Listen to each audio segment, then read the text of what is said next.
This video shows you how to do a factory reset for HDX. If you need to get the device's log files, please do so before the reset. To start the reset, power off the HDX system by pressing the power button on your device. Do not unplug the power cord.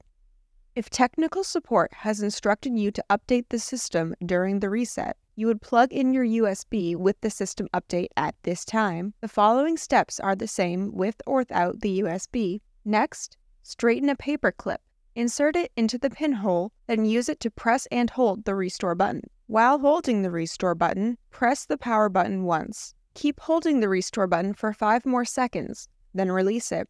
The LED turns blue, then begins flashing blue and orange to signal the start of the reset. During the factory restore process, the system displays the Polycom startup screen on component monitors. Other types of monitors will be blank. Do not power off the system during the factory restore process. The system restarts automatically when the process is complete. This concludes the tutorial.